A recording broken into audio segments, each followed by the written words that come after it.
Bien, vamos a hacer referencia a distintas traducciones de la Biblia, a distintas versiones de la Biblia. Generalmente utilizo la Nueva Traducción Viviente, porque estimo desde mi pensamiento que es la mejor traducción de la Biblia. Pero vamos a usar la Nueva Traducción Viviente, la Reina Valera 60, que es la más común, y la Nueva Traducción Internacional. Dice Jeremías, capítulo 10, verso 16. Pero el Dios de Israel no es ningún ídolo, Él es el creador de todo lo que existe, incluido Israel, su posesión más preciada. El Señor de los ejércitos celestiales es su nombre. El profeta Jeremías dice que el pueblo de Israel es la posesión más preciada del Señor.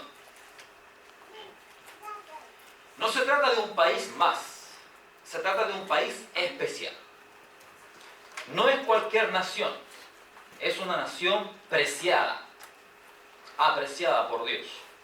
Isaías 54:5 dice: pues tu creador será tu marido, el Señor de los ejércitos celestiales es su nombre, Él es tu redentor, el Santo de Israel, el Dios de toda la tierra. En la Reina Valera dice lo siguiente, el mismo texto: porque tu marido es tu hacedor, Jehová de los ejércitos es su nombre, y tu redentor el Santo de Israel, Dios de toda la tierra será llamado. El pueblo de Israel, dice acá la palabra del Señor, es parte de una creación divina. Dios es el creador de Israel, Dios es el hacedor de Israel, Dios es el marido de Israel. Eso dice la palabra de Dios.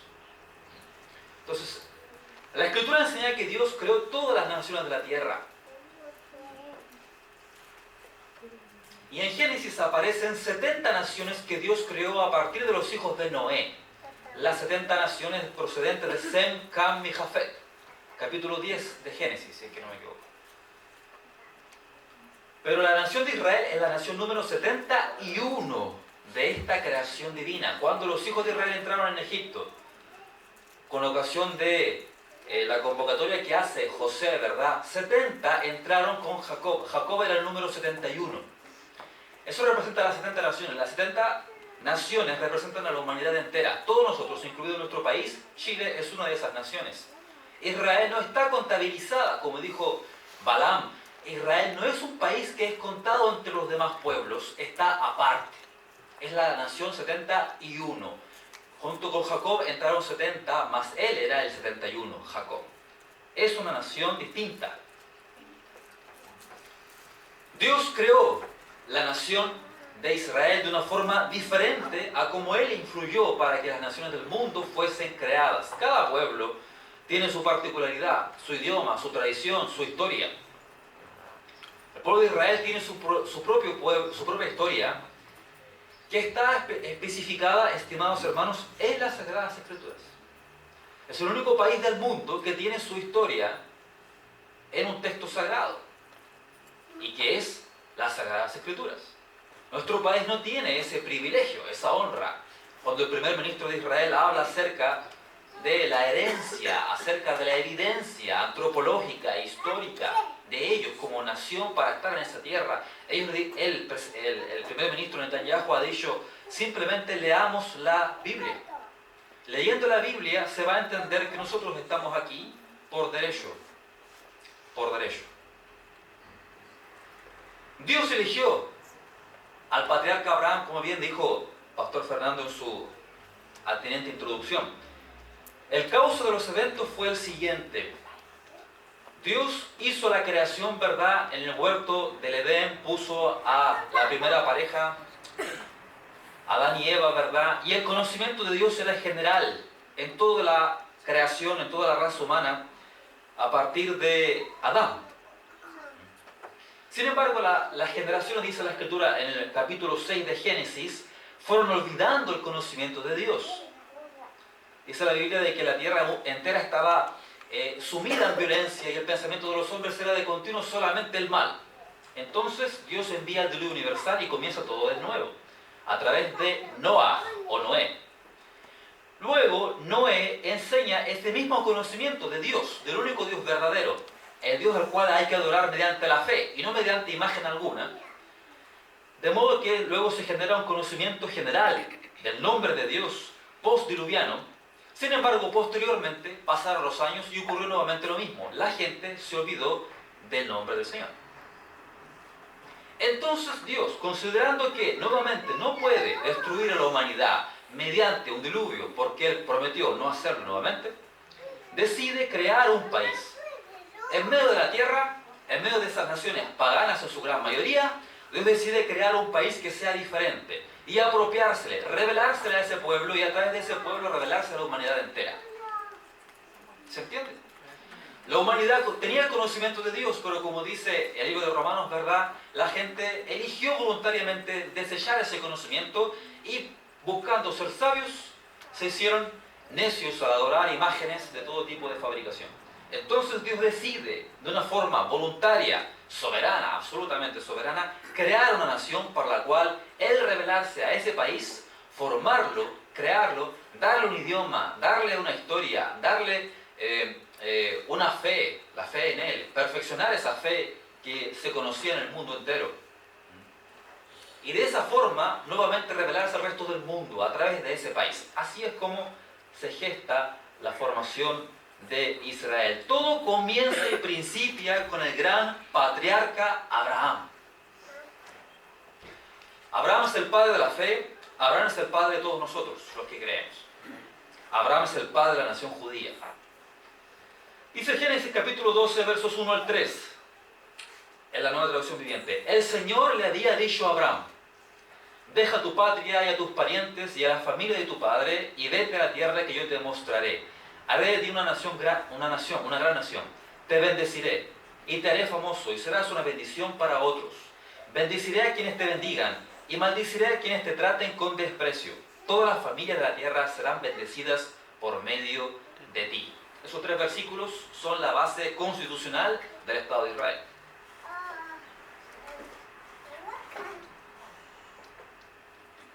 ¿Qué significa esa palabra que el Señor le da a Abraham? Significa 5 cosas a grandes rasgos. Primero, Dios promete a Abraham una tierra. Dios le dice a Abraham: vete de tu tierra. Él vivía en Ur de los Caldeos, Mesopotamia, aledaño a Babilonia. Vete de tu tierra y de tu parentela, como dice la Reina Valera, ¿verdad? Y de la casa de tu padre a una tierra que yo te mostraré. Abraham habitó como forastero en la tierra de Israel, ¿verdad? Junto con su familia, su prole y su tremenda nación que estaba él formando. Lo primero es la promesa de una tierra. El pacto de Dios con Abraham incluye una tierra. Esa tierra es la tierra de Israel. Segundo, Dios a través de Abraham va a formar una nación. Va a tener hijos, va a tener descendientes. Conocemos la historia, no es necesario repetirla. Esos descendientes van a formar un país, un pueblo, con identidad. El pueblo de Israel, el pueblo judío, no es una raza. El pueblo judío es, valga la redundancia, un pueblo. No es una raza. Hay judíos de todo tipo de color. Hay judíos procedentes de toda la faz de la tierra, de todos los países. Conforman un pueblo, no una raza. Entonces Dios promete darles una tierra, promete formar una nación, promete darles una descendencia numerosa, como las estrellas del cielo, como la arena que está en la orilla del mar, ¿verdad? Eso se cumplió perfectamente. En la Escritura, nosotros vemos que cuando Moisés saca a Israel de Egipto, eran 2,5 millones más de personas. Y para aquel entonces ese era un número exorbitante en cuanto a un pueblo. Cuando después Josué introduce a los hijos de Israel en la tierra de Canaán, nuevamente era un pueblo numeroso como las estrellas del cielo, dice la Biblia. Cuando David reinaba y cuando Salomón hereda el trono, Salomón dice: Señor, tu pueblo es como la arena que está a la orilla del mar y como las estrellas del cielo en multitud. Nehemías dice lo mismo. Estimados, esa promesa se cumplió. Lo siguiente es una promesa de prosperidad y bendición material. Te bendeciré, engrandeceré tu nombre y serás bendición. Que se ha cumplido a lo largo de la historia, la promesa de prosperidad y de bendición de Dios sobre el pueblo judío y sobre el actual Estado de Israel también. Lo siguiente es una promesa de seguridad y protección. Dice acá: bendeciré a quienes te bendigan. Pastor Fernando recientemente mencionaba que uno busca la bendición. Bendecir a Israel es bendecirse a uno mismo. Claramente es así. Porque benditos los que te bendijeran. Pero además de eso haya usado una maldición. Maldito los que te maldicen, dice la Reina Valera, la NTV, traduciendo más fielmente, dice, maldiciré a quienes te traten con desprecio. Ni siquiera la promesa incluye una bofetada, una maldición, una maldad, sino simplemente un desdén del corazón, un desprecio del corazón, del pensamiento. Dios va a maldecir a quienes traten con desprecio al pueblo de Israel. No es solamente maldito los que te maldijeran, maldito los que te desprecian. ¿Me explico? Entonces hay acá un compromiso de parte de Dios pleno con la formación de este pueblo. Cuando el Eterno finalmente va a sacar a Israel de Egipto, le dice a Moisés lo siguiente: dirás a Faraón, usando la Reina Valera, Jehová ha dicho así, Israel es mi hijo, mi primogénito. Ya te he dicho que dejes ir a mi hijo para que me sirva, mas no has querido dejarlo ir. He aquí yo voy a matar a tu hijo, tu primogénito. Dios dice lo siguiente a Faraón: Israel es mi hijo, mi primogénito. Y le dice lo siguiente: tú no has querido dejar ir a mi hijo, mi primogénito. Como no lo has querido dejar ir a mi primogénito, yo te voy a matar a tu primogénito. Esas son las cuentas con Dios. Eso es hacer negocios con Dios. Faraón evidentemente lo hizo mal. El faraón había ordenado, decretado echar al río a los hijos de las israelitas, ¿verdad? Hijos varones, para reducir su población y para dañar su fuerza. Entonces, posteriormente, el Eterno se cobra venganza de esa maldad y ejecuta la 10ª plaga, que es la muerte de los primogénitos en todo el territorio egipcio. Dice la Biblia que no había casa donde no había un muerto. Dios evidentemente cumple su compromiso de hacerle daño a aquel que haga daño al pueblo de Israel primero. Estudios acerca de eso, estimados hermanos, hay muchos. De cómo los países, las naciones que han afligido al pueblo judío a lo largo de la historia, después ha venido calamidad sobre aquellas naciones. Entonces, ese es el carácter del pueblo de Israel. En el monte Sinaí, cuando Dios sacó a Israel de Egipto a través de Moisés, lo condujo por el desierto hasta que llegaron en el día 50 al monte Sinaí. En el monte Sinaí, Dios establece un pacto con el pueblo de Israel, le ofrece al pueblo de Israel ser el pueblo de Dios. El pueblo de Israel responde afirmativamente a ese ofrecimiento. Y Dios en ese lugar habla sus 10 palabras, que no son 10 mandamientos, sino que son 10 palabras, porque en esencia son 14 los mandamientos que están anotados en Éxodo 20. Las 10 palabras, Dios habla audiblemente, y los 2,5 millones de israelitas escuchan audiblemente la voz de Dios desde el más pequeño hasta el más grande Israel. Y Dios habla eso, ¿por qué? Porque Dios le muestra su gloria, su grandeza, su poder. Es el sello de todo lo que fue un proceso de liberación, de milagros, de portentos, de demostración de milagros extraordinarios. Nunca más visto sobre la faz de la tierra lo que Dios hizo con el pueblo de Israel cuando lo sacó de Egipto. Fue algo extraordinario. Luego, en el monte Sinaí, Dios desciende sobre esa montaña, la montaña tiembla, la voz de Dios se escuchaba como bocina, como sonido del shofar, el pueblo se estremeció, tuvieron que sacrificarse 3 días antes, tuvieron que trazar límites para no cruzarlos, porque si cruzaban podían morir por causa de la santidad de Dios que había llenado ese lugar, esa montaña. Ha leído usted la palabra, ¿cierto? Entonces, en ese lugar Dios les dice al pueblo de Israel: ustedes ya han visto mi poder, quieren ser mi pueblo. El pueblo de Israel le dice: Moisés, ¿sabes qué? Dile a Dios, sí, queremos ser pueblo de Dios. Moisés se acerca a Dios y dice: sí, dijeron que sí. Entonces Dios habla y el pueblo lo escucha y el pueblo teme a Dios. Pero en ese lugar, estimados amigos, ocurre lo que se conoce como la entrega de la ley. Dios a través de Moisés le da 2 tablas, ¿verdad?, de piedra grabadas ahí, las palabras, por el dedo de Dios.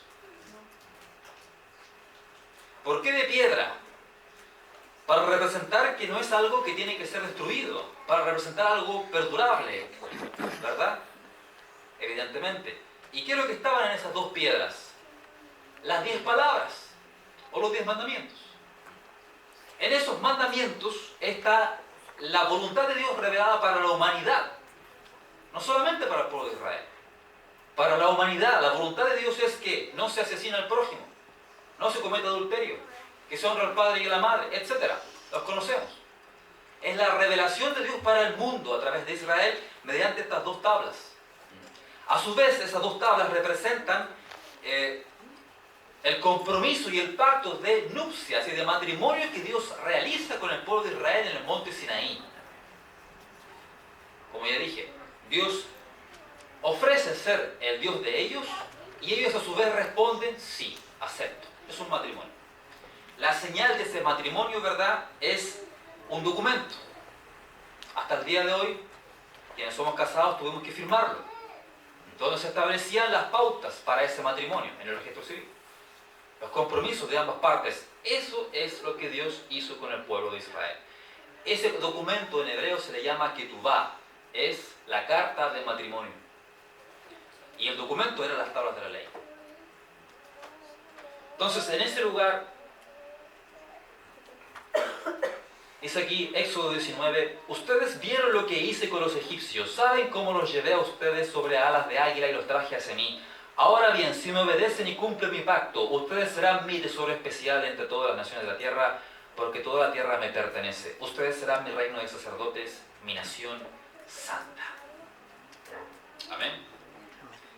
Hermanos, si no me equivoco, Rashi, un gran rabino, dijo lo siguiente: la Biblia comienza en Génesis 1 con la historia de la creación de la humanidad y de la tierra, para que todos los que lean la Biblia en el futuro sepan que la tierra la creó Dios. Por tanto, el propietario de la tierra es Dios. Por ende, Dios la da a quien Él quiera. Dios le dio esa tierra al pueblo de Israel. Y Rashi dijo, para que no quede ninguna duda de que Dios fue el que otorgó esa tierra, el Creador se la otorgó al pueblo de Israel. Entonces el Señor establece un pacto con Israel, que es el pacto sinaítico, para que el pueblo de Israel sea su especial tesoro entre todas las naciones de la tierra, un reino de sacerdotes, una nación santa. El pueblo de Israel es el pueblo que pone el equilibrio en el mundo. El pueblo de Israel ha guardado límites de vida, reglamentos de santidad que muchos de nosotros no guardamos. Dios les entregó a ellos una gama, una cantidad, una batería de leyes en torno a las cuales tenían que ellos regir su vida para poder establecer una relación de Dios con la humanidad de santidad. Ellos son una nación santa hasta el día de hoy. Ellos lo son. La santidad que ellos obtienen es distinta de la santidad que usted y yo podemos obtener, porque se basa en mandamientos específicos, puntuales, como por ejemplo referente a la alimentación, específicos y puntuales, con respecto a las festividades, etc. No vamos a entrar en mayores detalles en torno a ese tema, pero ellos son un reino de sacerdotes y gente santa, nación santa hasta el día de hoy. Porque hasta el día de hoy ellos guardan esos mandamientos específicos para ellos que los separan de las demás naciones. Los separan de las demás naciones porque son una nación distinta, porque sus tradiciones, su cultura procede de la mano de Dios. Mientras ellos guardan eso, establecen equilibrio sobre la faz de la tierra. Dios entonces puede considerar las cosas en el mundo de otra forma. Ahora bien, así como en un matrimonio, se establecen las estipulaciones para que el matrimonio pueda ser quebrantado. Para que el óleo conyugal pueda ser roto. Para que el pacto o el compromiso matrimonial pueda ser disuelto. También Dios hizo lo mismo con el pueblo de Israel. Eso está en la Biblia, en la Torá, como dice ahí. La Torá es la palabra ley que está, eso es en la Biblia lo que para nosotros es el Pentateuco, Génesis, Éxodo, Levítico, Número, Deuteronomio, libros de Moisés. Esa es la Torá. En la Torá, las bendiciones de la obediencia y las maldiciones o castigos por la desobediencia están anotados en dos pasajes, Levítico 26 y Deuteronomio 28. Nos vamos a pedir que leamos ahí porque está muy pequeño. En esos dos pasajes, Dios establece el compromiso. Yo me comprometo con ustedes, les bendeciré grandemente si ustedes guardan mi pacto. Pero también me comprometo con ustedes a castigarles si ustedes quebrantan mi pacto. Ojo, Dios no dice que se va a divorciar del pueblo de Israel. Dios dice que va a castigar a su pueblo, que es distinto.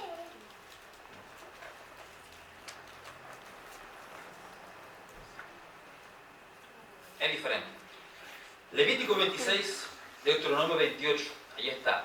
Levítico 26, según lo explicó el rabino Nachmanides, Levítico 26 habla específicamente de lo que fue el castigo de Dios sobre el pueblo de Israel cuando el Señor los llevó hacia Babilonia, que está anotado en nuestras Biblias y llena tantas páginas de nuestras Biblias. Esa cautividad duró 70 años. Dios lo anunció a través de Jeremías en el capítulo 25. Dio exactamente hasta la cantidad de años en que esa cautividad, Babilonia, invadió la tierra de Israel. Nabucodonosor, junto con sus generales de ejército, destruyeron, ¿verdad?, la ciudad de Jerusalén, derribaron sus muros. La calamidad sobre el pueblo de Israel fue muy grave. ¿Por qué? Porque ellos precisamente rompieron el pacto con Dios. Dios a su vez ejecutó un juicio sobre esa nación. Entonces, Babilonia se llevó a cientos de miles de judíos y de israelitas hacia su propia tierra, una cautividad. Estaba anotado todo eso en la Escritura. Los profetas dijeron, ¿quién lo iba a ejecutar? Jeremías dijo, desde el norte se va a desatar el mal sobre toda esta tierra. Va a venir desde el norte, desde ese lugar, desde esa región, allá, apuntó exactamente, va a venir una invasión. ¿Quién viene? Babilonia. ¿Quién viene? Nabucodonosor. Y va a destruir esta ciudad, y va a destruir este pueblo. La gente va a tener tanta calamidad que van a morir de hambre la gente. Van a perecer a espada, etc. Ustedes lo conocen. Isaías, Jeremías, Ezequiel, los demás profetas también, Oseas. Abunda en la Escritura eso, porque la Biblia es 40% profecía.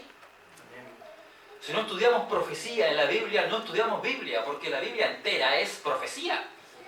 De hecho, la Biblia judía incluye los libros históricos como libros proféticos, porque en la época histórica del pueblo de Israel también hubieron profetas.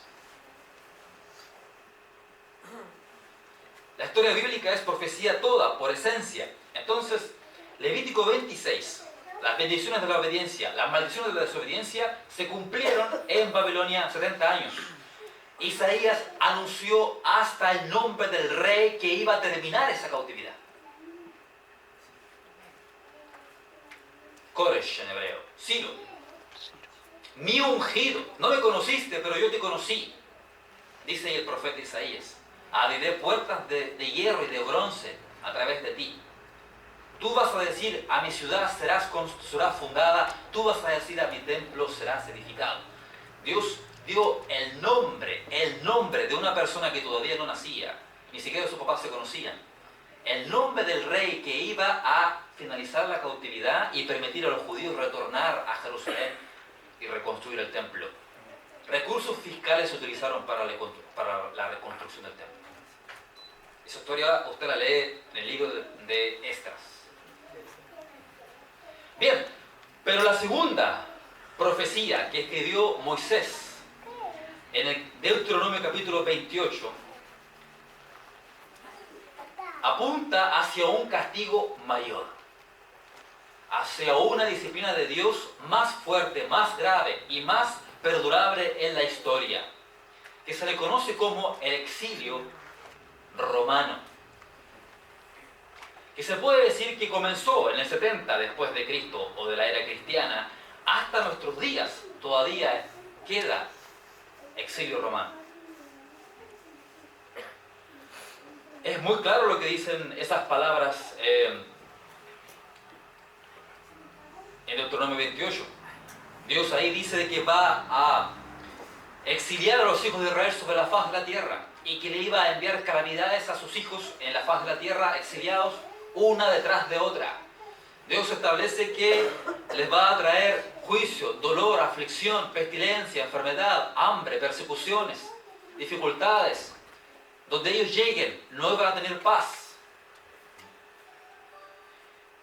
Leer Deuteronomio 28, la segunda parte, las maldiciones de la desobediencia, es terrible. Eso se cumplió y comenzó a cumplirse en el 70 de la era cristiana cuando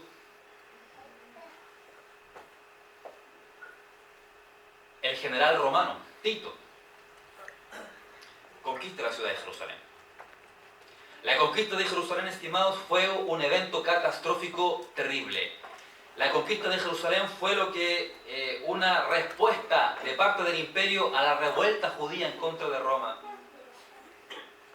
que terminó destruyendo a la ciudad por completo, al templo por completo. Sabemos la palabra que decía: no quedará aquí piedra sobre piedra que no sea derribada.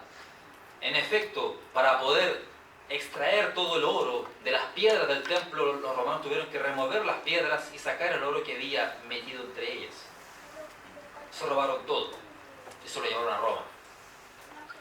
Luego, en el año 135 de la era cristiana, el emperador Adriano destruyó Jerusalén nuevamente, y la destrucción fue más devastadora que la primera vez, porque nuevamente los judíos se habían rebelado en contra de Roma con la revolución de Bar Kokhba, y Roma tuvo que destruir a este pueblo, diezmando a la nación judía. De los 5 millones de judíos aproximadamente que se estima que vivían en aquel periodo de la historia, siglo I, pasado el siglo I, entrando en el siglo II, la mitad murió luchando en contra del Imperio Romano. Realmente doloroso.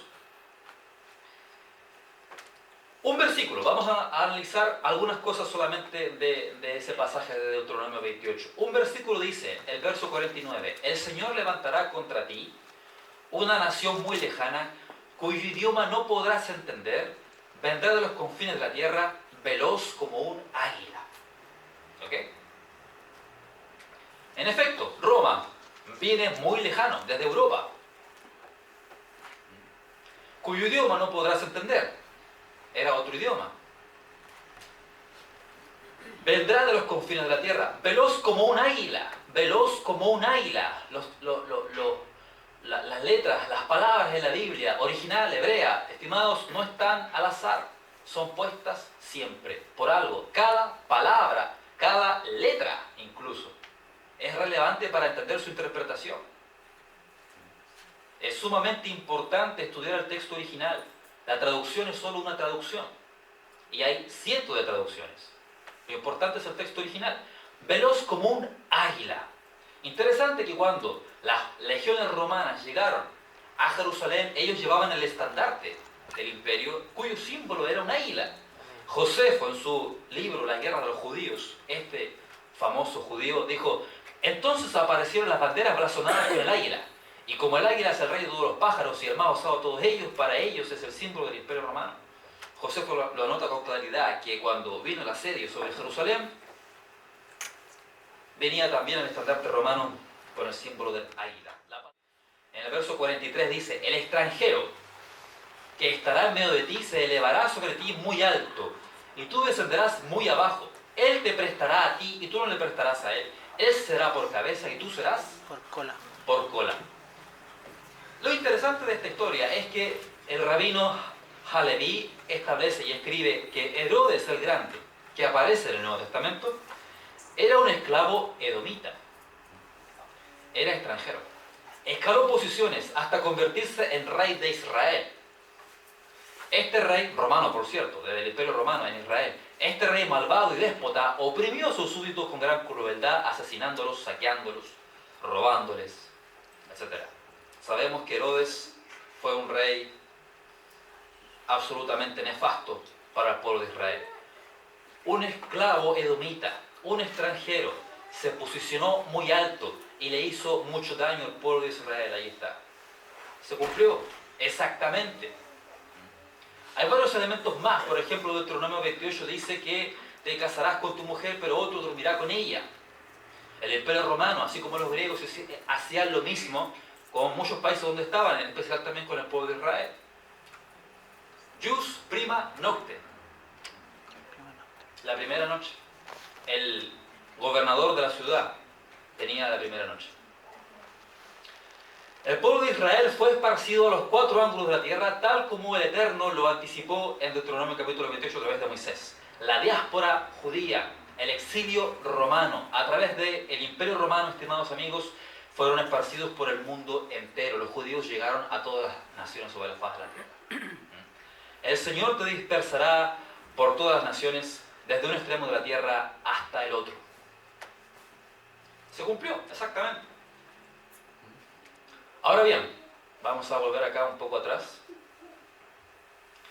Jeremías capítulo 16, verso 15 establece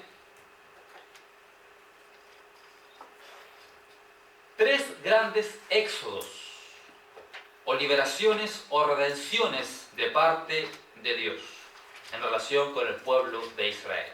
Quiero, antes de ir a ese versículo, decir lo siguiente. Todo lo que sucede con el pueblo judío está escrito en la Biblia. La exactitud, las referencias, la historia del pueblo judío. Hasta el día de hoy está todo trazado en la Escritura. Bien dijo Isaías, anúncieles lo que viene y pronúncieles lo que está por venir, porque yo soy Dios que anuncio antes que eso ocurra. La profecía bíblica es extraordinaria. Jeremías capítulo 16, verso 15 dice: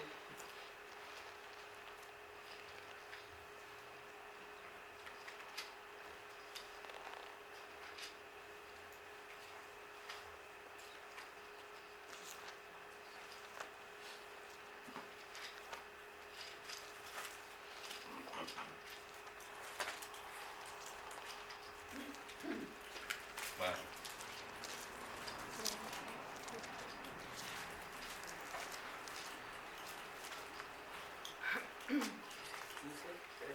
sí, creo que no es.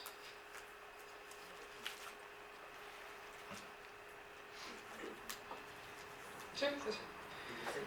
16:15 dice, leyendo la Reina Valera: vive Jehová, que hizo subir a los hijos de Israel de la tierra del norte y de toda la tierra. Vamos a leer del verso 14, por favor. Verso 14. No obstante, he aquí vienen días, dice Jehová. ¿Está ahí? ¿Sí? En que no se dirá más, vive Jehová, que hizo subir a los hijos de Israel de la tierra de Egipto. Ese es el primer éxodo. Dios los hace salir o subir de la tierra de Egipto. Eso es lo primero. Pero dice acá, no solamente eso, sino vive Jehová, que hizo subir a los hijos de Israel de la tierra del norte. ¿Cuál es la tierra del norte? Babilonia. El primer exilio del pueblo de Israel. Pero luego sigue. Dice, y de todas las tierras a donde los había arrojado. De todas las tierras. Ese es el segundo exilio. El exilio romano. La diáspora judía. Todas las tierras donde los había arrojado. Y los volveré a su tierra, la cual di a sus padres. Ahí está. Jeremías 16, 14, 15 establece los 3 éxodos del pueblo de Israel. No hay más después de esto. El primero ocurrió evidentemente con Moisés, que liberó al pueblo de Israel de Egipto. Fueron los grandes libertadores, Moisés, Aarón, Josué. El segundo fue de Babilonia, el rey Ciro el persa. Se cumple a través de Esdras, Zorobabel, Yehoshua o Josué, hijo de Josadac, en el 458 antes de la era cristiana. El tercer éxodo ocurre con ocasión de la diáspora romana. Y el pueblo de Israel retorna a su tierra. En 1948 proclama su independencia gracias al movimiento político del sionismo fundado por Theodor Herzl, gracias a las acciones de Chaim Weizmann en Inglaterra, que generó lo que se conoce como la Declaración Balfour de el Imperio Británico de aquel entonces, gracias a la acción de Eliezer ben Yehudá, que restauró el idioma hebreo para el pueblo de Israel, porque el pueblo de Israel hablaba los idiomas de todos los países. Sin embargo, en forma cúltica o litúrgica se hablaba el hebreo, pero Eliezer ben Yehudá fue un hombre que escribió diccionarios sobre hebreo, y el idioma oficial del Estado de Israel de hoy es el idioma hebreo, el mismo idioma que hablaban los patriarcas, el mismo idioma que se hablaba en la Biblia, el idioma hebreo. El sionismo trajo de regreso al pueblo de Israel la primera aliyá, o la primera subida, el primer hecho histórico en el cual un grupo de judíos en algún país del mundo se reunieron y volvieron en masa para la tierra de Israel, ¿verdad? Se registró en 1886. 1886, pero fue en 1948, mucho después, por cierto, que se proclama la independencia del Estado de Israel moderna. Vamos a volver a ese punto nuevamente. Quiero resaltar que la historia de Israel, de 2000 años, estimados amigos, incluso más, para anunciando un poco más atrás, 3000 años, está escrita en la Biblia.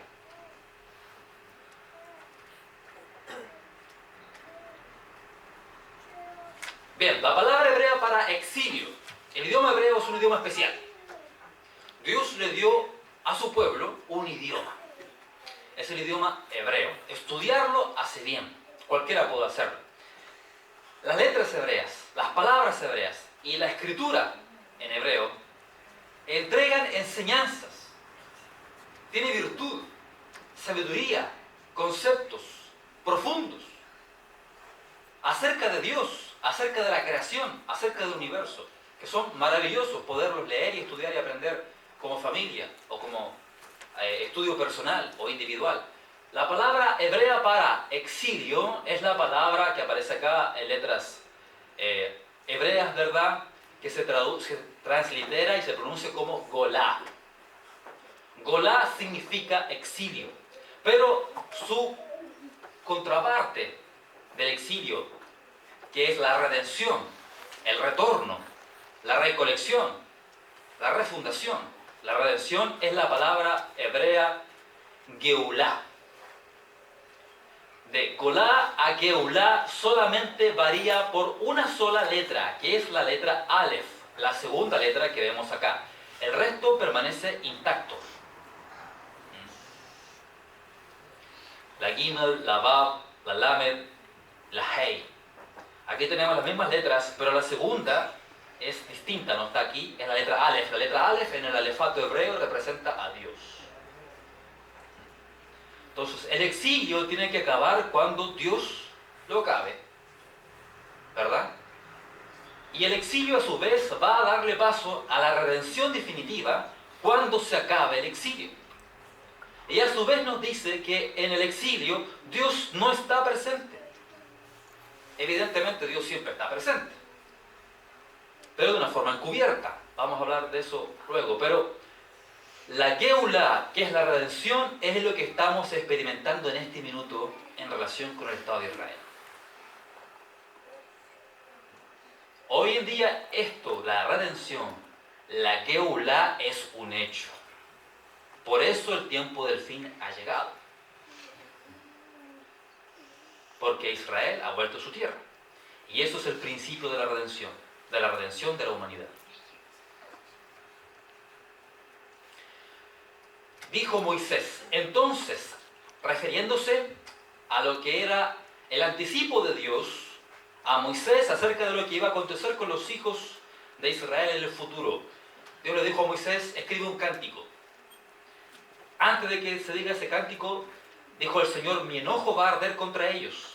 Porque el Señor le dijo, yo sé lo que van a hacer ellos, cómo se van a comportar. Los abandonaré, esconderé mi rostro de ellos y serán devorados. Pasarán terribles dificultades y en aquel día dirán, estas calamidades nos han ocurrido porque Dios ya no está entre nosotros. Es el periodo del ocultamiento del rostro, Hester Panim en hebreo, donde Dios oculta su rostro de lo que es el pueblo de Israel y está con ellos evidentemente, pero no de la misma forma como estaba antes.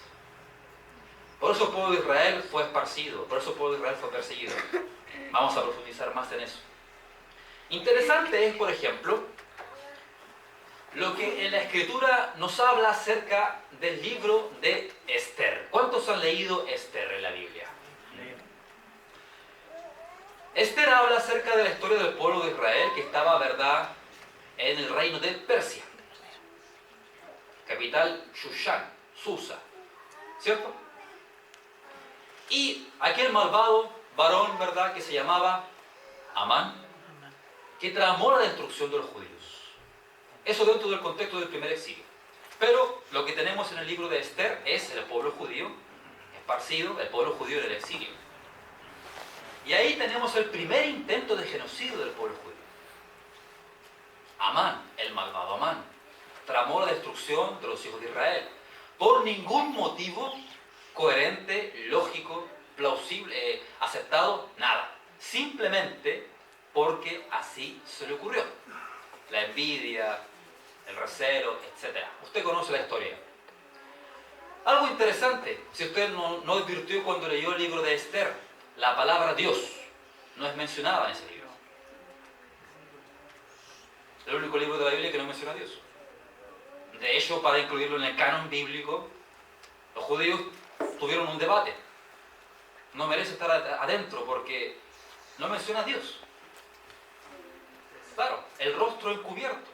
Dios estaba presente en el exilio, por supuesto. Dios libró a Israel, por supuesto. ¿Cómo lo hizo? A través de la reina Esther, Hadassah, en hebreo, a través de Hadassah. Dios usó a Hadassah, por supuesto que sí, a Mordejai, Mardoqueo, para preservar al pueblo judío. Pero Dios no es mencionado porque Dios está presente a través de los actos de los hombres y de las mujeres, por cierto.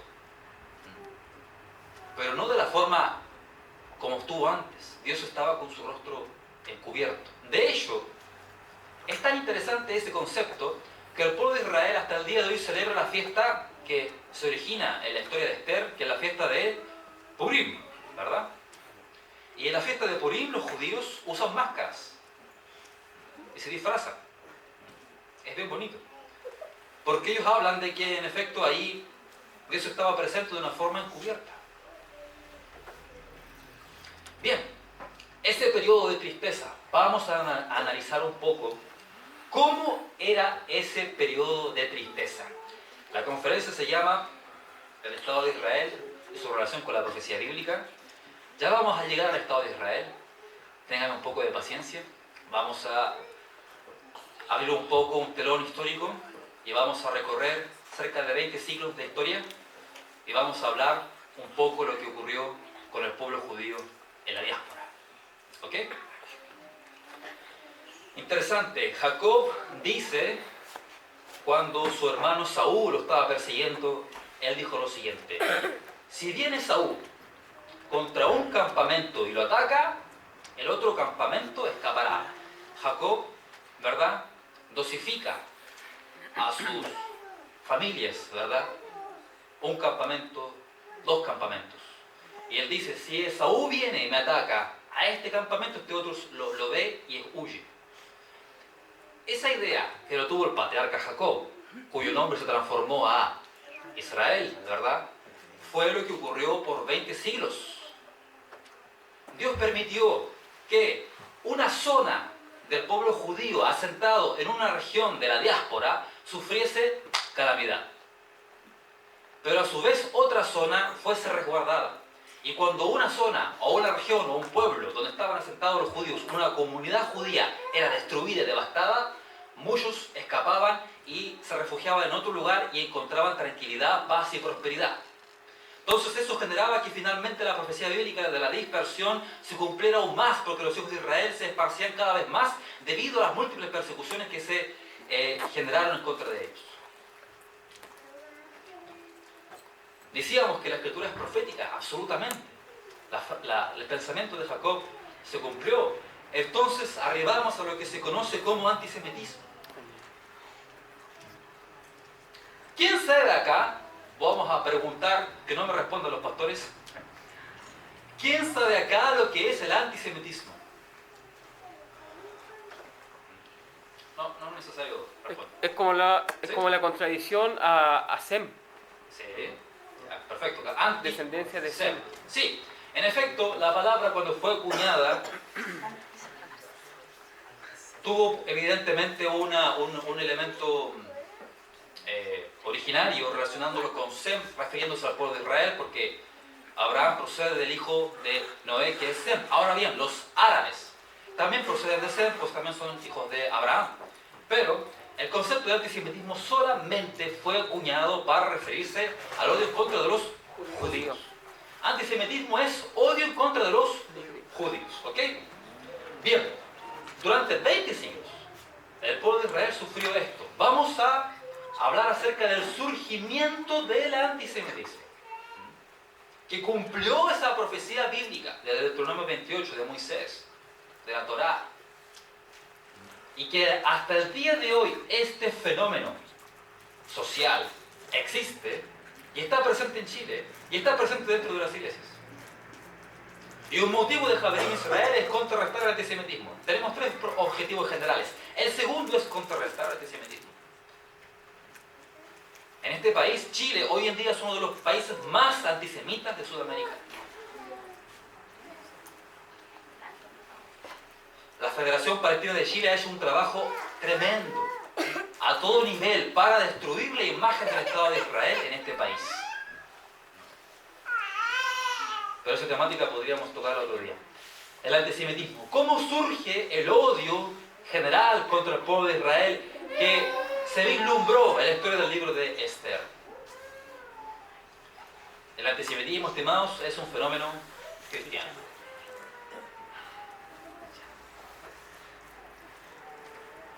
Nace a raíz de un concepto teológico. A raíz de un concepto teológico, la teología del reemplazo, la suplantación, el nombre que le demos, la cual le establecen los padres de la iglesia. Los padres de la iglesia cubren un periodo del siglo III o II hasta el siglo VIII más o menos. Los padres de la iglesia son los que tanto católicos como evangélicos reconocen como personas que establecieron lo que es la doctrina de la palabra de Dios, de la iglesia, del Señor Jesucristo, y de la sana doctrina, de la verdad. Aunque evidentemente podemos reconocer avances significativos en lo que es la iglesia y enseñanzas absolutamente correctas, sin embargo, junto con eso vino un concepto falso, antiescritural y completamente pernicioso, como fue la doctrina del reemplazo. ¿Qué es la doctrina del reemplazo? Esa doctrina establece de que Israel ya no es más pueblo de Dios, la iglesia es el pueblo de Dios, Israel ya no es más. Eso, se reemplaza a Israel por la iglesia. Y a mí me gusta esta iglesia. Y a mí me gusta la visión que los pastores Fernando Serrano y María Zambrano tienen. Les felicito, les agradezco y les bendigo por eso. Porque aquí hay una bandera. La bandera del Estado de Israel. Y también en ocasiones flamea por allá afuera. Muy pocos pastores en Chile tienen esa idea. No son antisemitas. No creen que la iglesia reemplazó a Israel. No. Creen que Israel sigue siendo pueblo de Dios. Por eso está la bandera acá. Pero los padres de la iglesia, tales como Justino Mártir, por ejemplo, que vivió en el siglo 100 a 165, estableció que en la Biblia, en el Nuevo Testamento, cuando leamos la palabra Israel, hay que entender iglesia. Y cuando leemos el Antiguo Testamento, decía Justino o los profetas, toda vez que habla acerca de Israel, está hablándole a la iglesia. Ireneo, 145 al 202, dijo que Dios castigó a Israel para siempre y que el pacto de Dios con Israel solo era temporal, no era perdurable, no era eterno, era durante solo un tiempo, era solo durante la dispensación de la ley. Ahora ya no existe más aquello. Ireneo. Orígenes, 184 a 254. Orígenes dijo que el nuevo pacto o el Nuevo Testamento acabó con el pacto abrahámico y acabó con el pacto sinaítico, diciendo que entonces ahora Israel ya no corre más, no tiene relación con Dios, simplemente lo que importa es la iglesia de Jesucristo. Orígenes dijo que lo espiritual es superior ahora frente a lo terrenal, por lo tanto Dios no tiene un pueblo terrenal ni promesas terrenales para una para una nación terrenal. Juan Crisóstomo, el predicador boca de oro. Era tan buen predicador Crisóstomo que fue bautizado como el boca de oro. Juan Crisóstomo esgrimió un odio nunca antes visto en contra del pueblo judío. Cosa de leer los anales de la historia de la iglesia. Él dijo esta palabra: yo odio a los judíos. Esos fueron los padres de la iglesia. ¿Qué hablar de Agustín de Hipona? Si a lo mejor usted ha estudiado teología, yo sé que los pastores lo han hecho, el gran teólogo Agustín de Hipona. Agustín decía lo siguiente: Israel tiene que seguir existiendo como pueblo, como pueblo judío entre las naciones, dispersado, siendo humillado, siendo vejado, siendo vulnerado, porque de esa forma se demuestra la grandeza, la supremacía de la iglesia de Cristo sobre el pueblo judío y del pacto nuevo sobre el antiguo pacto. Por lo tanto, el pueblo judío nunca va a volver a su patria, dijo Agustín. El pueblo judío siempre va a estar vagando por la tierra y nosotros siempre vamos a estar siendo bendecidos por Dios. Eso dijo el famoso teólogo Agustín de Hipona. Tremendo. Sigamos. La iglesia, antes de conformarse como la que conocemos hoy en día como católica, antes existía solamente los obispos en el mundo entero, y estaba el obispo de Roma, que estableció en el concilio de Elvira y de Nicea del siglo III que los judíos son culpables eternamente por haber matado a Cristo. Por lo tanto, es legítimo que se les humille. La acusación de haber matado a Jesús. Ese es un concepto que hasta el día de hoy la iglesia no ha sabido deshacerse de un concepto antisemita. Los mejores estudios históricos y teológicos establecen que la razón de la muerte de Cristo, abro un paréntesis acá, la razón de la muerte de Cristo no está en el pueblo judío, sino que está en el Imperio Romano. Y el ejecutor de dicha orden fue Poncio Pilato.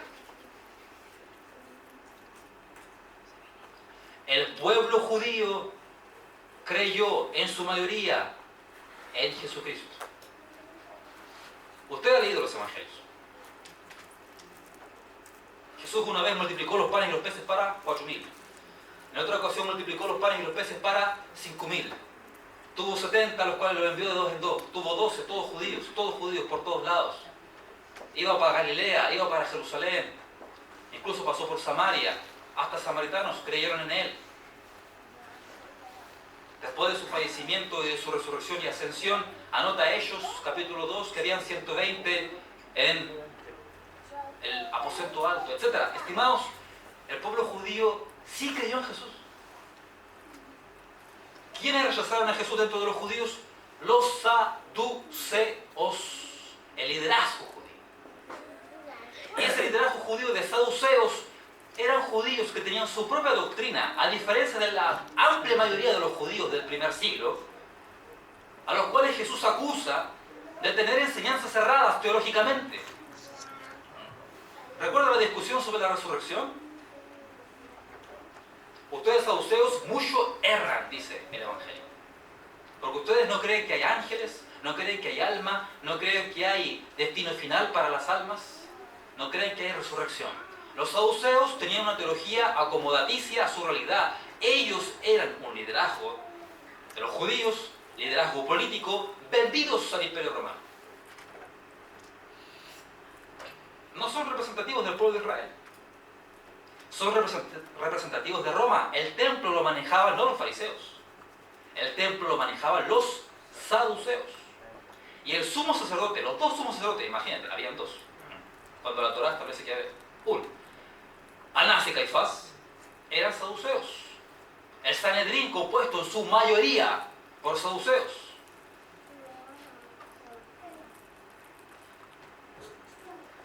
Estimados, la culpabilidad de haber matado a Cristo recayó sobre los judíos, pero ellos son libres de la culpa. Hoy en día yo los exculpo delante de ustedes Y la historia hoy en día está haciendo justicia. Libros se han escrito al respecto. Líderes religiosos se han pronunciado al respecto. Hasta el Papa de Roma lo ha dicho. Es una cuestión sorprendente. La Iglesia Católica toda su vida le hizo daño a los judíos como quiso. Pero hoy en día, a raíz del Concilio Vaticano II, ¿verdad?, han establecido un nuevo trato con los judíos, a los cuales los han llamado sus hermanos mayores, etcétera, etcétera, etcétera. Y el Papa Francisco de hoy en día dice que apoya a los judíos, pero no apoya a Israel, en fin. Bien, pero exculpó a los judíos de haber matado a Cristo. Sigamos avanzando, no nos podemos quedar en un tema. Constantino, que todos sabemos quién fue, dijo haberse convertido a Cristo. Promulgó un edicto en que todo el imperio se hace cristiano. Pero Constantino quemó sinagogas, persiguió a los judíos igual. Desde entonces comienzan lo que en toda Europa se conoció como las conversiones forzosas de los judíos al cristianismo. Se les obligaba a renunciar a su fe judía, a renunciar a sus oraciones, a renunciar a sus mantos de oración, a dejar de circuncidarse, etc. Un sinfín de elementos para que se conviertan a Cristo. En el siglo VII surge el Islam. El Islam surgió en el siglo VII de la era cristiana. Cuando el Islam conquistó Europa, los musulmanes fueron favorables hacia las comunidades judías europeas, diferentemente de la Iglesia Católica de Europa. Eso es interesante. Los musulmanes que conquistaban Europa se mostraban favorables hacia las comunidades judías, totalmente distinto a como hacían los católicos o los cristianos. Encontraron refugio muchos judíos en las comunidades musulmanas. Obviamente después los cristianos recuperaron Europa y expulsaron a los musulmanes. Ahora bien, cuando surge el Islam, Mahoma persiguió a los judíos terriblemente. Pero eso es otro tema, no es antisemitismo. Luego, ¿cuántos saben lo que es las cruzadas católicas? Siglos XI al XIII. Si no me equivoco, fueron 9, más otras campañas militares. Las cruzadas eran campañas militares de cristianos, los cuales tenían por objetivo liberar Jerusalén de manos de judíos y de árabes para poder establecer la capital de su cristiandad y mover el Vaticano, la sede vaticana, desde Roma hacia Jerusalén, que ha sido siempre el deseo de Roma. Nunca lo van a lograr. Ya no lo lograron, y empezó la redención. Las cruzadas de los judíos de Israel también. Si usted lee la historia, usted va a encontrar que un general alemán estaba conquistando todo el norte de África. Rommel. Era un estratega militar excepcional. Porque si algo lograron hacer bien los alemanes en esa época, fue generar estrategia de guerra. Y estaban a punto de arribar a Israel, Rommel, para destruir a las comunidades judías de Jerusalén, cuando la primera victoria aliada se dio en Egipto. Egipto, frontera con Israel, ahí fue frenada la primera victoria aliada. La primera victoria en que los aliados tuvieron en contra de los nazis fue precisamente para prevenir que los nazis destruyeran a los judíos en Jerusalén. Eso fue la mano de Dios. La batalla de El Alamein. Hay hasta películas de eso. Estimados, la solución final. Se establecieron campos de concentración en Alemania, en Polonia, en Austria, para poder exterminar a la judería de Europa. 6 millones de ellos perecieron en la Shoah. Shoah es catástrofe, tragedia en hebreo, y es el nombre que los judíos le dan a este episodio de la historia, la Shoah, los judíos en campos de muerte.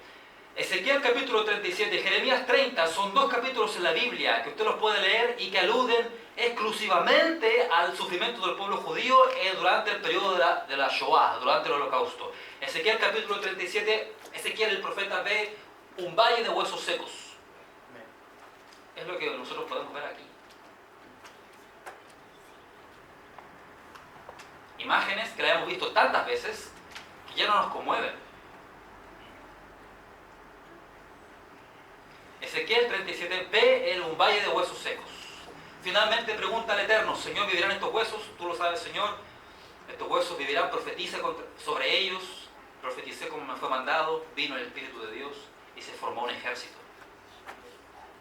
Ezequiel en el capítulo 37 dice que después de la mayor destrucción del pueblo judío va a emerger el ejército judío, es decir, el país de Israel. Ezequiel 37 establece que después del mayor intento de genocidio efectuado, después de eso va a emerger el Estado de Israel. La resurrección, la redención, viene después de la masacre. La Segunda Guerra Mundial acabó en 1945. El Estado de Israel se funda en 1948. Imagínate. Esas son las contradicciones de la historia. Y cómo la mano de Dios guía la historia. Leía un rabino hace unos días que decía que cada vez que tú vas en la carretera, antes de que llegues a la ciudad, vas a encontrar un cementerio. Antes de que llegue el Estado de Israel, con la gloria que tiene hoy el Estado de Israel, hubo un cementerio. En Europa fue ese cementerio. Ahí está. Declaración de la Independencia de Israel, 14 de mayo 1948, en la ciudad de Tel Aviv, surge el Estado de Israel. Lo proclama el primer ministro David Ben-Gurion. Israel entonces, estimados, se configura como un refugio para el odio de las naciones en contra del pueblo de Israel. Israel entonces, este Estado, este país, se conforma como un refugio, como un lugar de acogida para todos los judíos del mundo que han sufrido en el mundo. Su base se establece en dos elementos jurídicos. Primero, la Declaración Balfour de la Primera Guerra Mundial, cuando el Imperio Británico promulga un edicto diciendo que Su Majestad de Gran Bretaña ve con buenos ojos la formación de una patria judía en Palestina. Y el segundo término se funda en base a la partición de Palestina que en 1947 hacen las Naciones Unidas, estableciendo en esa región del mundo, denominada Mandato Británico para Palestina. La administración se llamaba Palestina, la tierra nunca se llamó así, la administración británica se llamaba así, estableciendo dos países, la partición, un Estado árabe y un Estado judío. Los judíos dijeron: aceptamos, formamos el país. Los árabes dijeron: no aceptamos, no queremos un Estado judío. Cuando a usted le dicen que el Estado de Israel es un Estado ilegítimo, recuerden esos dos elementos jurídicos. El Estado de Israel es legal, absolutamente legal. Tiene mayor base legítima histórica en la jurisprudencia que el propio Estado de Chile. El Estado de Israel. Isaías 66:8 dice: ¿acaso alguien ha visto algo tan extraño como esto? ¿Quién ha habido hablar de algo así? ¿Acaso ha nacido una nación en un solo día? ¿Acaso ha surgido un país en un solo instante? Pero para cuando le comiencen los dolores de parto a Jerusalén, ya habrán nacido sus hijos. Los dolores de parto fueron el holocausto. A raíz de los dolores de parto surgió la nación del Estado de Israel. Bien, pasando ya a una segunda parte de esta conferencia, me agrada, estimados, decirles que el periodo de ocultamiento del rostro de Dios se acabó. Que la redención de Dios de Israel inició. 1948 para ahora comienza una nueva historia para la humanidad entera. Benditos los que te bendijeren, malditos los que te maldijeren. Si el Estado de Israel está bien, el mundo está bien. Si los judíos están en paz, el mundo está en paz. ¿Sabe usted cuándo el mundo estuvo en paz verdadera? Ninguna guerra, ningún conflicto en ningún lugar del mundo. Cuando Salomón reinaba en Israel, Shlomo pacífico. establecido el templo.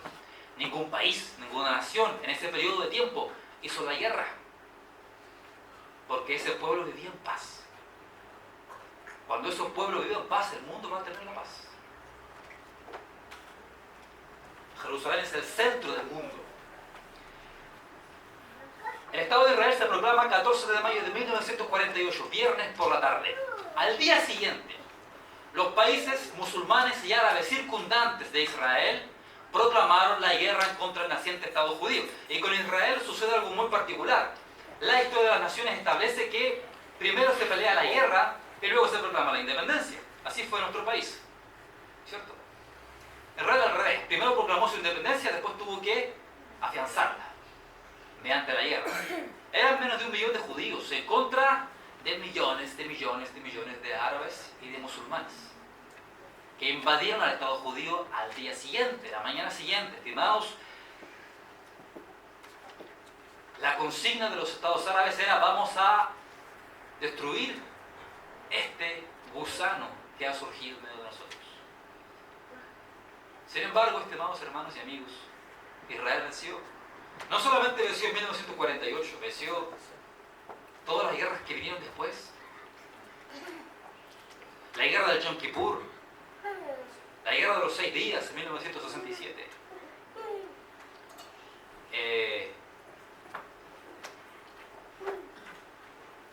la guerra del Líbano,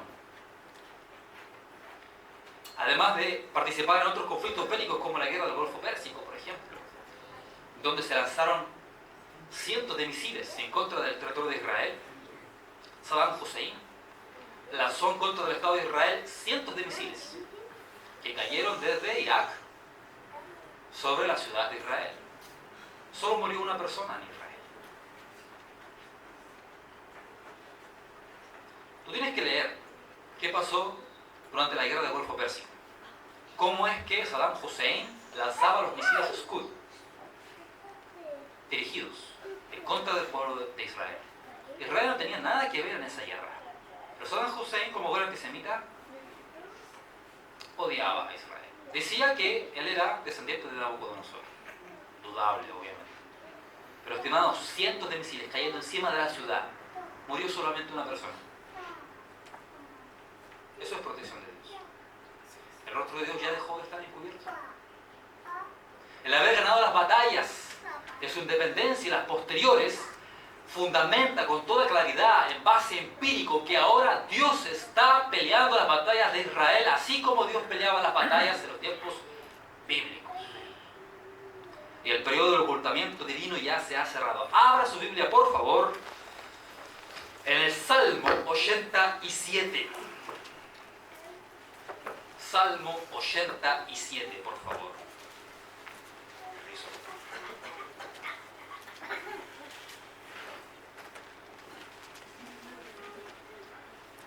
El Salmo 87 está escrito, perdón, 83, perdón. El Salmo 83 fue escrito por, dice aquí, Asaf, ¿verdad? Pero los salmos son textos eminentemente proféticos. Vamos a ver 2 salmos más después. Y el Salmo 83 habla acerca de las guerras de Israel en este periodo. Las guerras de Israel moderno. Verso 1, ¿lo encontró? Vamos, le voy a dar lectura. Dice: oh Dios,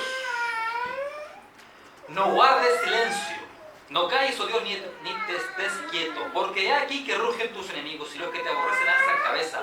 Contra tu pueblo han consultado astuta y secretamente y han entrado en consejo en contra de tus protegidos. Han dicho: venid y destruyámoslos, para que no sean nación y no haya más memoria del nombre de Israel. Porque se confabulan de corazón a una, contra ti han hecho alianza las tierras de los edomitas, de los ismaelitas, Moab, agarenos, Jebal, Amón, Amalek, filisteos, habitantes de Tiro, también el asirio se ha juntado con ellos, sirven de brazo los hijos de Lot. Estimados, todos los nombres de las naciones que están mencionadas allí son los países actualmente circundantes al Estado de Israel. Moab, Edom, todos aquellos, Jordania, es Egipto, es Líbano y otros países por ahí. Hazles como a Madián, como a Sísara, como a Jabín en el arroyo de Sison, que perecieron en Endor, etcétera, etcétera, etcétera. Avancemos al verso 12. Que han dicho, heredemos para nosotros las moradas de Dios. Dios mío, ponlos como torbellinos, como hojarasca delante del viento, como fuego que quema el monte, como llama que abraza el bosque. Persíguelos así con tu tempestad, atérralos con tu torbellino. Amén. Hasta ahí. Usted lo puede leer con mayor calma en su casa. El Salmo 83 en Israel hoy en día es leído. Los judíos que hacen el servicio militar saben que el Salmo 83 se cumple en sus personas, en sus cuerpos, en sus vidas. Como hoy en día los países alrededor de Israel han peleado con Israel, no han podido. No han podido, no podrán. ¿Sabe usted que el Estado de Israel no puede darse el lujo de perder una sola guerra? Porque si Israel pierde una sola guerra, ese día no va a existir más Israel. Tienen que ganarlas todas. Y lo ha hecho porque Dios los ha guardado. En la guerra de los 6 días, 1967, julio, unos cuantos tanques israelíes se acercaron a la ciudad de Jerusalén. No recuerdo el número exacto, eran pocos, menos que los dedos de la mano, de las dos manos. Se acercaron a Jerusalén. Los árabes estaban allí y estaban dispuestos a defender. Sin embargo, muchos de ellos tuvieron una especie de visión y no vieron unos par de tanques, vieron el monte lleno de tanques. Vieron el terreno ahí lleno de tanques y de soldados y de ejércitos israelíes. Y así como en la Biblia, estos se dijeron unos a otros, no podemos luchar, tenemos que huir.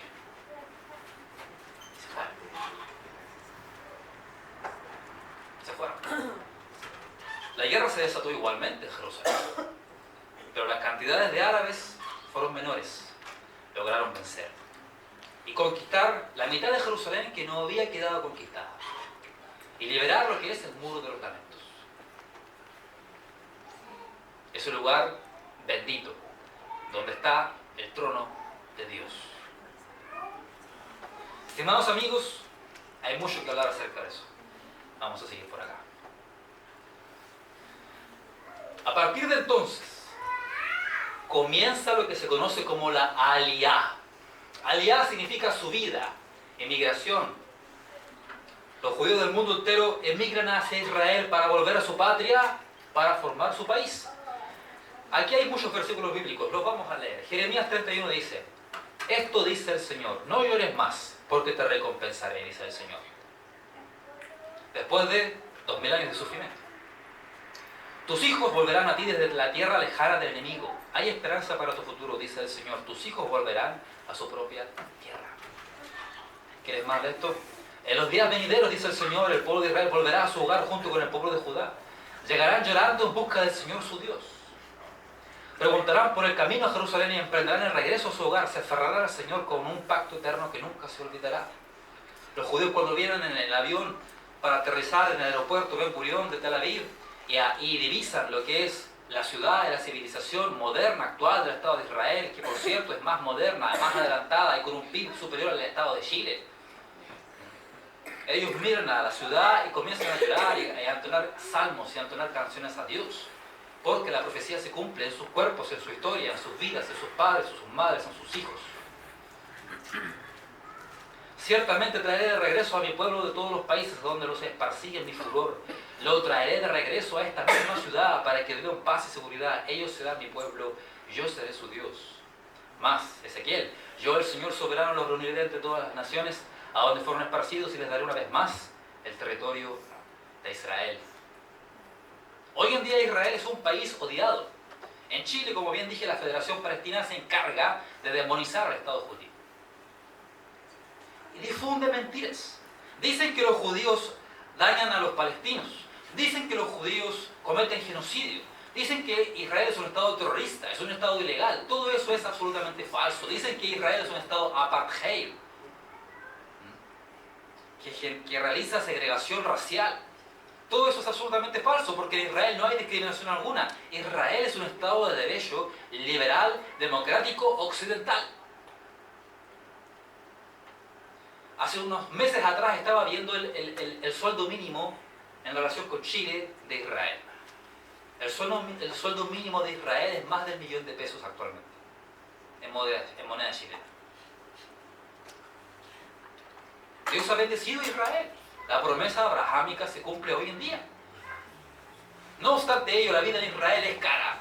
Y sobrevivir ahí también implica grandes gastos. Es muy difícil.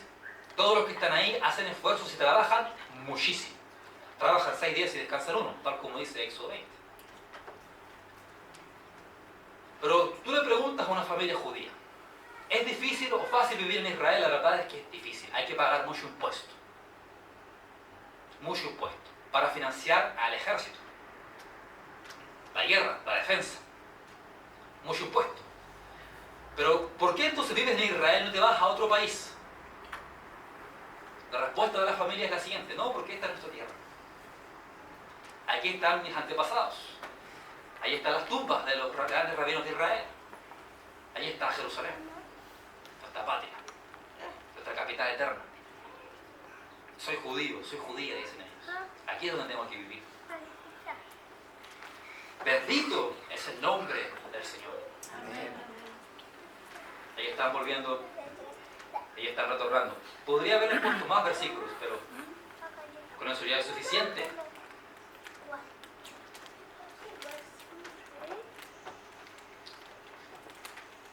La profecía bíblica se cumple todos los días en Israel. Yo monitoreo con cierta frecuencia. Hoy día llegaron 100 de Ucrania. Hoy día llegaron 200 de un país árabe. Hoy día llegaron 50 de Rusia. Hoy día llegaron 200 de Francia. Todos los días, todos los días, todos los días. 8 millones de personas tienen el Estado de Israel actual. 7 millones de ellos son judíos, 1 millón de ellos son árabes. Todos son israelíes. Las minorías son los cristianos, los musulmanes, los drusos, los bahá'í. La mayoría es los judíos. Todos tienen derechos, todos votan, todos pueden llegar a ser hasta primer ministro.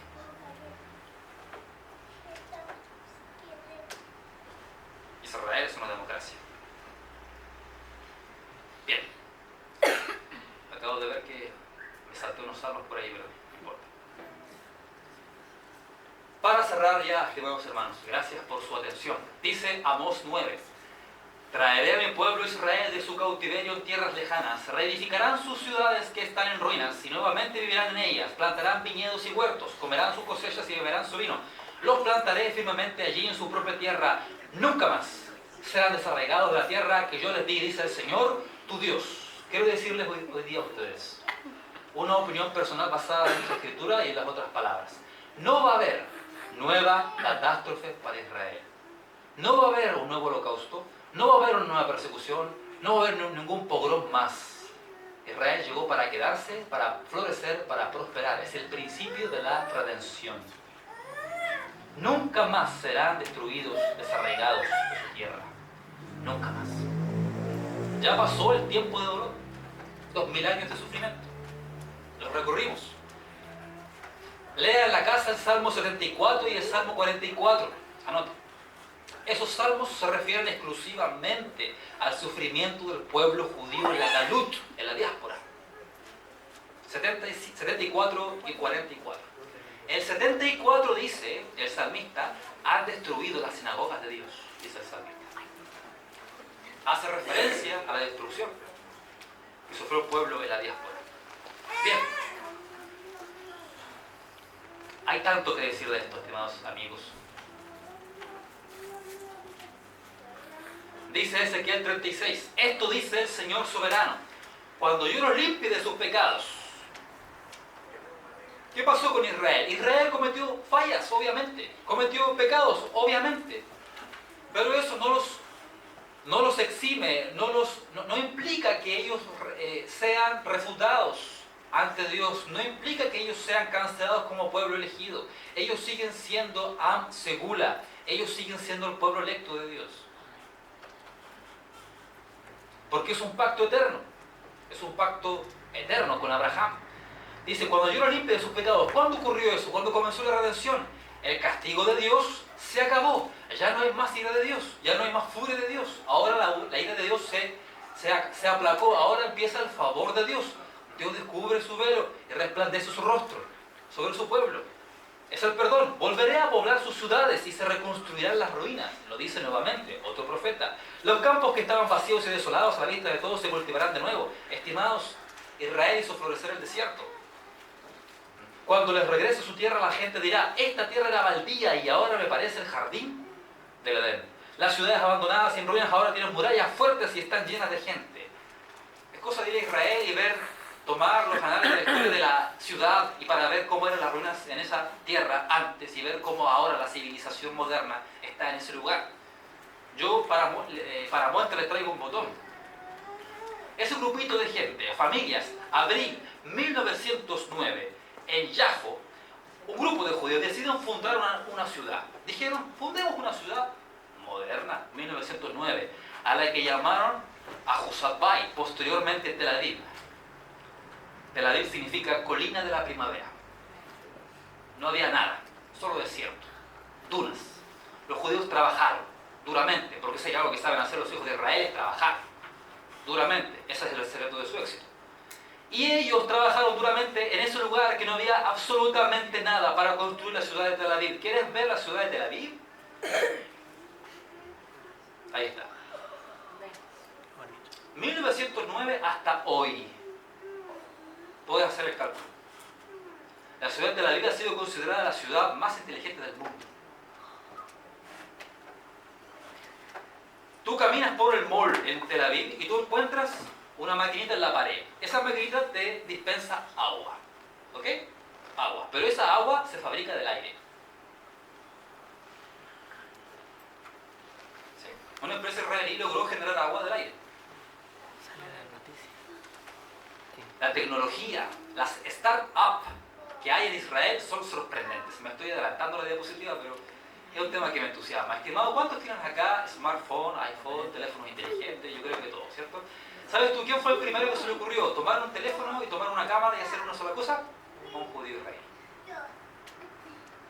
El WhatsApp, el Messenger, el WhatsApp o lo que es el ICQ, que es la tecnología básica para el chat, fue creado en Israel. Windows, con su empresa Microsoft, ¿verdad? Gran parte de la tecnología de Microsoft se crea en Israel, en Tel Aviv. Las empresas israelíes son tremendas. Me estoy adelantando, no quiero seguir avanzando, pero les voy a dar otra foto de Tel Aviv. Ahí está la playa de Tel Aviv con esos edificios hermosos, una playa con el Mediterráneo hermosa. Ahí está otra imagen más de cómo en Tel Aviv se prioriza al peatón para que pueda transitar, etc. Es una ciudad hermosa, tiene una historia maravillosa. Dice Isaías: en aquel día el retorno del Señor será hermoso y glorioso, el fruto de la tierra será el orgullo y la gloria de todos los sobrevivientes de Israel. Miren lo que dice Isaías, que después de una campaña de exterminio, Israel iba a tener un fruto glorioso. Sobrevivientes, después del holocausto, estimados. Está escrito, después de la gran tragedia, ellos iban a tener un retoño. ¿El retoño qué es lo que es? El árbol se corta y lo que no se cortó, o lo que tiene que está surgiendo, es el retoño. Después del holocausto, el pueblo judío volvió a su tierra. Ese es el retoño, el remanente que hablan los profetas. Los que queden en Sion serán un pueblo santo, los que sobrevivan de la destrucción de Jerusalén y estén registrados entre los siguientes. Veamos un poco más acerca de esto. Israel es uno de los países más felices del mundo. Es el número 11. Chile está en el 25. Israel, con todas sus guerras, está en el 11. Y a veces también estuvo antes. Eso fluctúa todos los años. Pero lo que quiero señalar acá es que Israel es el tercer país más educado del mundo. Tiene 71 años de historia, 1948 hasta hoy, 71 años de historia.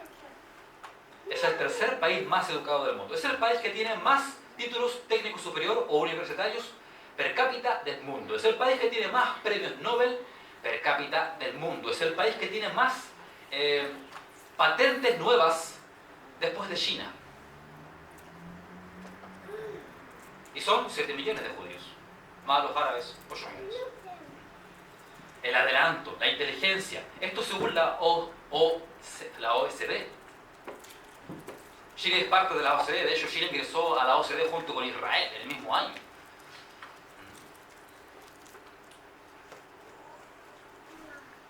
Entonces Israel es un país destacado. Dice Isaías 35, hasta el lugar desolado y el desierto estarán contentos en esos días.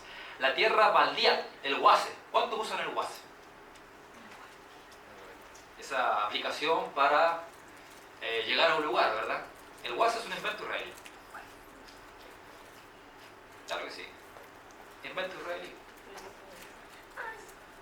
Dice acá, la tierra baldía se alegrará y florecerá. La tierra baldía, el desierto, florecerá el azafrán de primavera. Así es, habrá abundancia de flores, de cantos y de alegría. Los desiertos se pondrán tan verdes como los montes del Líbano, tan bellos como el monte Carmelo, la llanura de Sarón. Allí el Señor manifestará su gloria, el resplandor de nuestro Dios. ¿Se cumplió eso? Ahí está. Israel es el único país del mundo, junto con Chile, que ha logrado hacer florecer al desierto. De la tierra asignada por las Naciones Unidas a pueblo judío naciente, emergente, pequeña, hoy en día Israel es un poco más grande, ni tanto, pero igual es más grande, pero el 97% era desierto. Entonces ellos hicieron ahora ellos exportan flores a Europa.